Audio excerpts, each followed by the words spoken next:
Shalom, shalom, libota na nzambe, bana na nzambe, oyo, bolingi maloba na nzambe mingi, bokutami na ngambo mosusu, na pesi bino mbote na kombo na Yesu Masiya.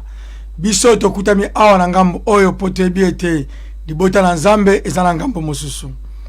Merci, bandeko na ngai, ezali ngai, molinga mina bino, Evangeliste Maku, na ba oba ebingai deja, na boba ebingai te, na vai na mboka ya Dublin, molinga mina bino, tangu ifuene tokomi na tango oyo ya toyokana elongo na bandeko na nzambe et que chaque lundi à partir à 19h30 tolekaka na nzela oyo ya chaîne na biso ya télévision ya Congo Mo Kristo, chaîne oyo ezopambola mabota, chaîne oyo ezomema biso libanda ba frontière nyonso na se na moi oyo nsaseka kozala connecté okokutama na Corée, okokutama wapi na Japon, okolanda biso na nzela ya Facebook.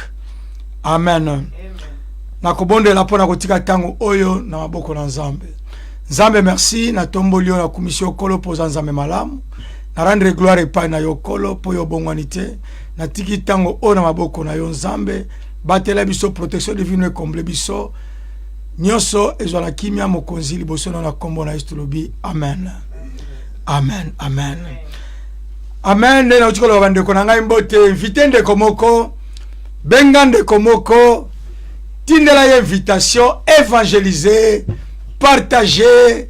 Tango muso benga kio sola ina ndeko panda 30, 40, inelita même 5 minutes. Mezaki masolo mususu, suke kwa masolo oyo ya maloba na nzambe. Alors ozala malabo ponde kwa pambolama. Eke benga ye, koyoka moyo mokote. So papa za na chambre na zotika tangu benga papa, mama za na chambre benga mama, buvande sika moko, soki pe bana bakola bazali ozui bano tchewana, eza important que to mape bana biso na bunzambe. Po etenzela oyo loksa bana olelo, tango za na bomoy, ya wana oyo, Bible bina biso que tango bakola na nzela wana. Alors ndeko na ngai invité ndeko moko sala évangélisation moko, ozala kati ndako, ozala posa ko déplacer te. Biso to wuti Dublin to en askeris na ndaka papa Alpha pa to sala émission oyo. Mais yo na kati ndako koko partage koko invite koko benga.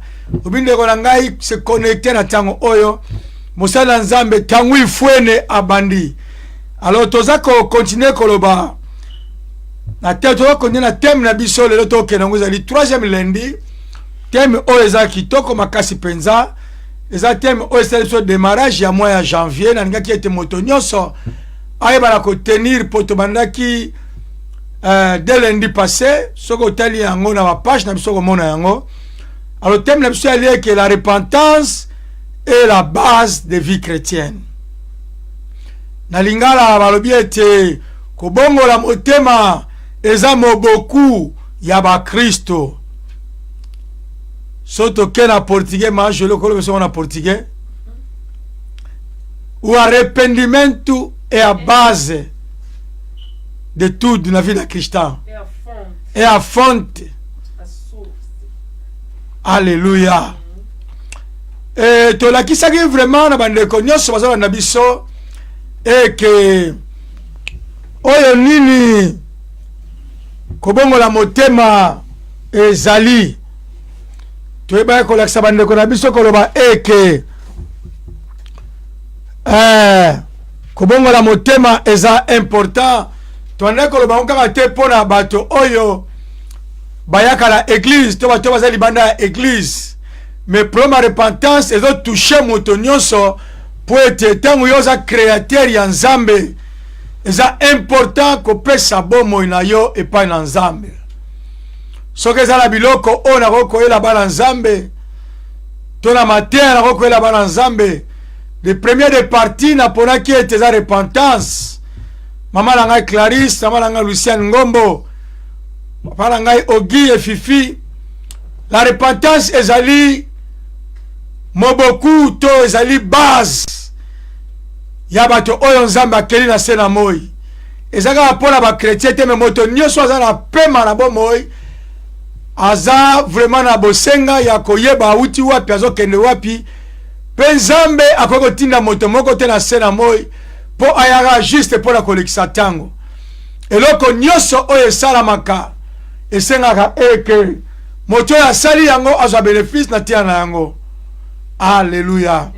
Tomoni ete na tango oyo tozosolola eza na ba représentant ebele basala ja Toyota mais baza ko façonner toujours ba modèle babimisa ba modèle ya sika ndenge wana mpe nzambe na biso tosalelaka kazaka na posa bato ya keli na lolenge na ye bato ya batourne pa na nzambe baloba eke nzambe nalingi nasala quelque chose po ete nauta epai na yo.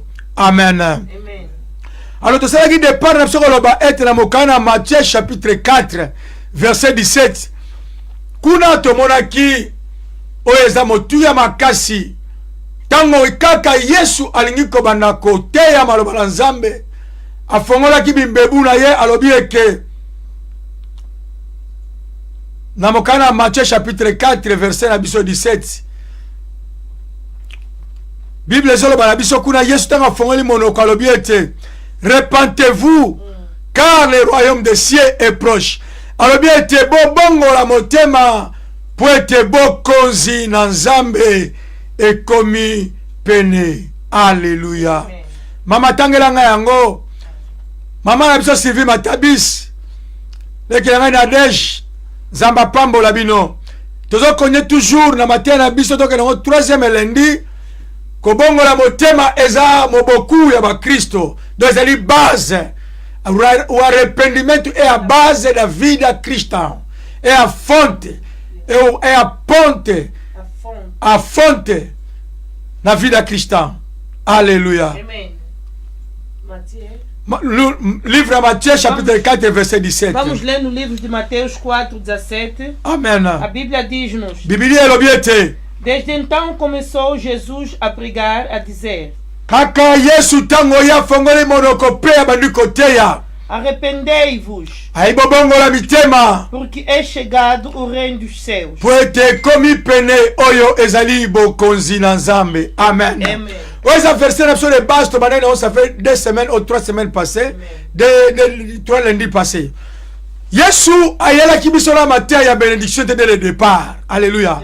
Nazozonga la koloba pe na continuer koloba yango. Toza na mois de janvier sala départ elongo na Nzambe na ba position ya malamu. Position ya malamu yango za position oyo kofungula bikuke po ete Nzambe amema oyo nyonso za ngo bosenga osimba yango pe yo osepela na bomoi na yo pe po ete yo témoigner. Alors Bible na biso awatangu Yesu afongoli bembebu alobi ete bobongola motema po ete bokonzi na Nzambe ekomi pene. Alors kobongola motema eza mpona ba oyo nyonso Nzambe akeli na se na moi. Alléluia. Moto nyonso aza na pema Nzambe aza na posa moto wana apase na repentance. Eza na bato ona bayepa na Yesu te bakanisa ke kobongola motema eza kaka mpona ba chrétien te. Kobongola motema eza mpona moto nyonso oyo Nzambe akeli. Po Nzambe akoki okreye te oya na se na moi oyo envers olekisaka mokutana oyo nyonso et puis un jour ozonga epai na Nzambe. Malgré le retour na biso biso nyonso ya destination moko te. Eza na bato mosusu okende lifelo mais eza posa na Nzambe te. Alléluia. Eza na bato mosusu okota lola wana na eza posa na Nzambe. Alebe te posa na ngeli te moto nyonso ayoka azwa maloba na Nzambe pe ye abika. Yango na moni Nzambe aza na posa na yo au passer par la vraie repentance. Wana yango ezaki maloba na Yesu. Alors to continue koloba eke na mokana na 1 Corinthiens chapitre 3 na verset nango 13 et pas na sukelaki lundi passé yango pa ekosala biso départ pour la mokona lelo. Alléluia. Amen. Nzambe apambola bino. Vamos ler a Bíblia no primeiro livro de Coríntios 3, 13. Totangi Biblia na mokana 1 Corinthiens chapitre 3 verset nango 13. A Bíblia diz-nos: Biblia elobi na biso. A obra de cada misala ya moto nyonso se manifestará na verdade, o dia se declarará. Ekomonisama na mokolo yango po ete ye moko mokolo akolakisa misala moto nyonso mpoasa. Porque pelo fogo será descoberto. Pe ekomonisama na nzela na moto. E o fogo provará qual seja a obra de cada Po ete moto ekolakisa misala ya moto nyonso. Alléluia. Amen. Alléluia. Amen. Bible eza claire. Elobi boye bani na boye. Car le jour il fera connaître. Parce qu'il se révéla. Donc ça veut dire que mokolo ekolakisa. Misala ya moto nyonso. Alléluia. Maman ngai Sylvie Matabisi. Bible lobi ngai ke mokolo yango ekolakisa. Eza mokolo nini wana maman ngai. Oya bengi le jour du Seigneur. Oya eza mokolo na Nzambe mokolo ya Yesu. O sophonie zo beke le jour du Seigneur. Babeche loko moko ekozala caché ekozala te. C'est vrai que la tango tokoko kosa batu na Nzambe. C'est vrai que la tango tokoko kosa basala na Nzambe. C'est vrai que la tango tokoko kosa batu la présence, ton image. Na pesa ki exemple moko. Tango Samuel akendeki po apambola David na kata ndako ya je sais David azalaki te. Mais akutaki Abinadab pe akutaki Eliab. Misu ya Samuel et frappa kepa ya Eliab. Alors vraiment celui-ci. Alors bien solo oyo vraiment. Na moni azala tai moko ya kitoko. Na moni azala tai moko ya malamu. Akata mandefu 0 faute. Azala tai évangélique. Na moni azabema ye oyo Nzambe abina pakula mafuta. Alléluia. Na laba ki eteba Eliab lelo na libota la Nzambe baza ebele. Ba oyo baza libanda ya principe ya Nzambe. Ba oyo baza libanda ya kotambola na nguya na kombo la Nzambe. Baza libanda ya kotambola lolenge Nzambe baza kobengela bana na ye. Alléluia. Misu ya Samuel frappaki. Or Nzambe ayaki na lito ya Samuel alobi ete ngala telaka oyo misu ezomona te. Alléluia. Soki yo bongoli motema ozala posa te oyebisaka bato ke ngai naza motei, ngai naza mwana Nzambe, ngai naza intercesseur. Me Nzambe akomona yo mpe akoyeba yo, akoconvaincre mitema wana epai ya bato oyo baza na bezitation kondima. Alléluia. Voilà importance ya kokangama mpe ya kosattache na Nzambe. Bible ete mitema nyonso esimbami epai na Nzambe.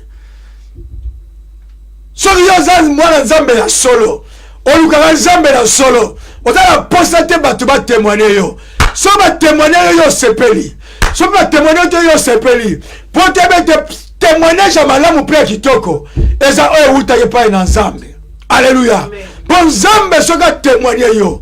Nzambe ko simba mitemo eza na doute zo ndima yo te. Nzambe ko ndimisa ona mitema wana. Bato ba ko betelo maboko. Bato ba ko tangelo maputa po yo leka.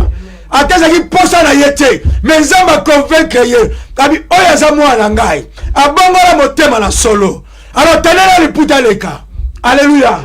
Yango mwana baba na ngai. Bato mosu basala makambo mosu na vida yo. Ya malamu. Mais pas ya kake ko regretter. Abina ndima ikutu tezole nezo kingai. Na ndimite na sake loko wana na vida ye. Po mutu ande wana mutu modele wana. Eza Nzamba simbi yo. Alléluia. A convaincre yo ke oyo aza yangai. Eza bato mosusu bokuta na ye. A koti libo na po 50 €. Akeko regretter pa yaza. Oyo ngaza ila po 50 €. Nzamba simbi ye. Abi pesa ngo pa mosala ngai yango. Alléluia. Alléluia. Yango mwana Nzambe nous sommes obligés. Yako pesa mitema na biso pa Nzambe. Poso ngo pesa mitema na pa Nzambe. Nzamba ko simba yo. Nzamba ko batela yo. Penza ma ko mema liboso. Bible konyago loba na mokaya 1 Corinthiens 3:13. Babete misala nyoso ya molili. Mama bitama to ba misala molili bato kasazaka bandoki te.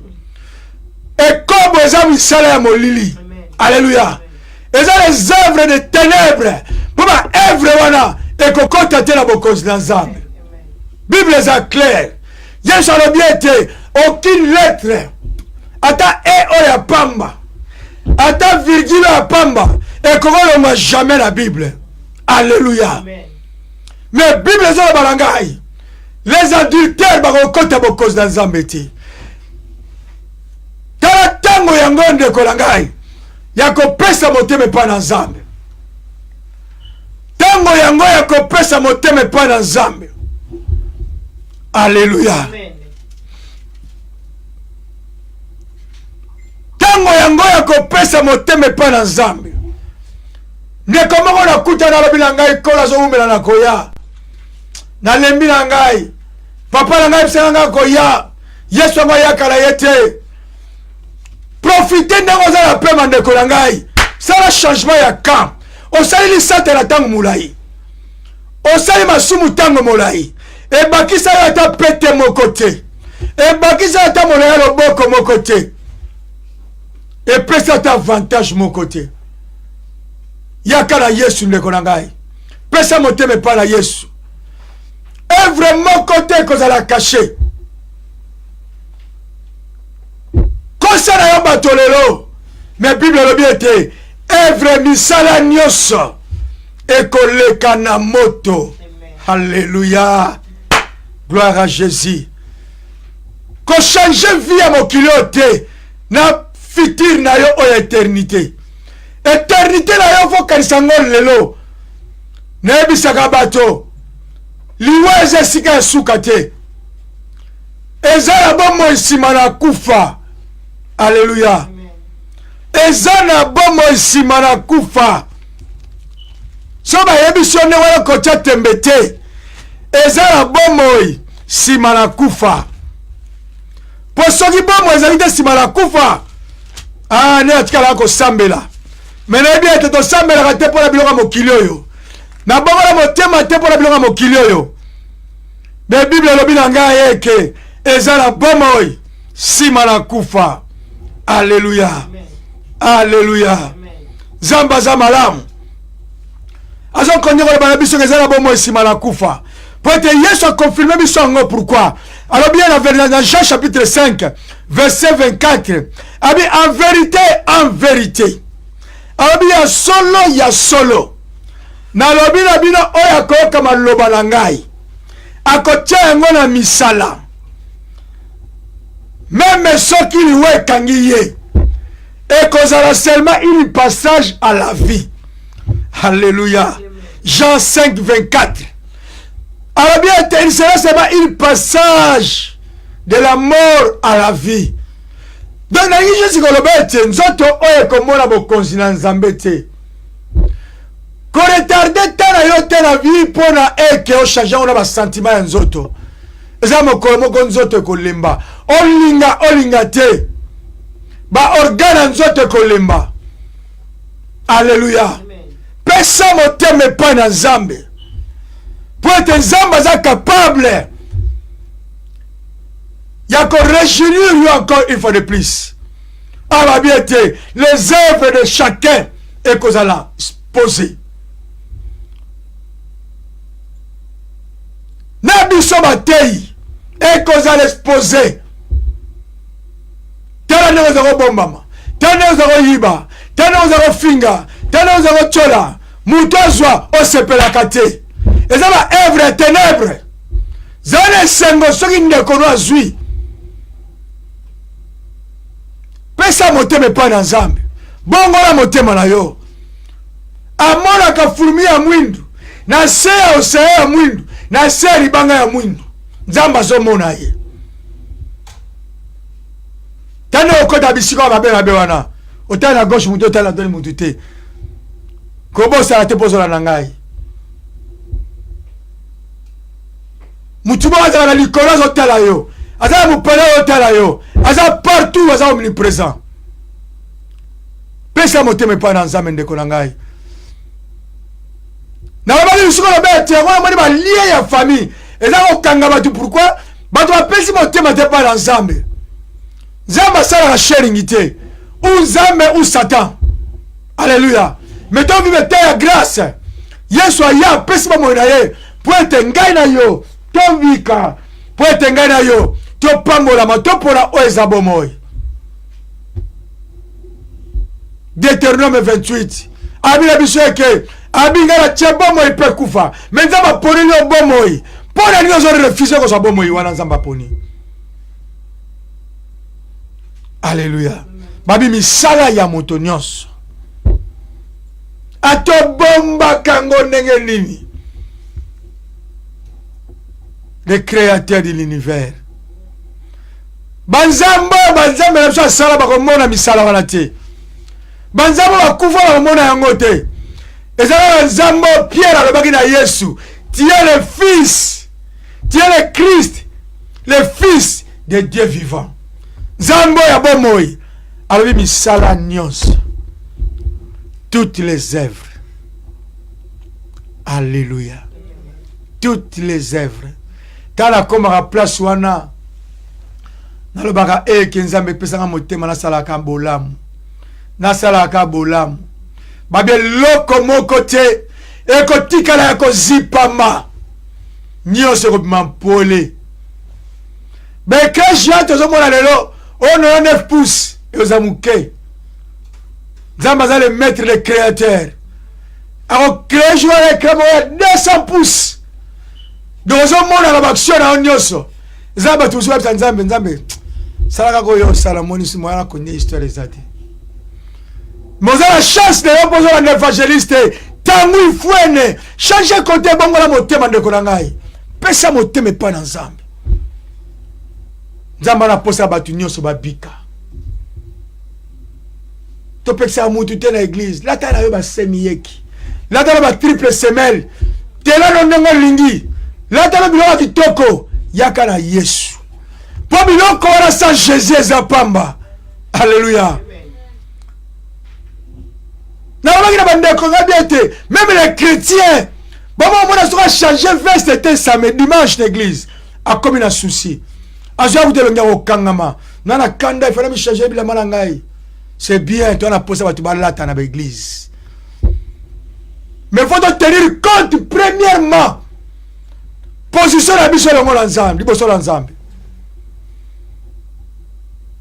Avant de se préoccuper, j'ai dit, ah, naluka harmonie, naluka tricolore, naluka boye, ba maman, naluka kabelu, on a souvent $800, eza bien.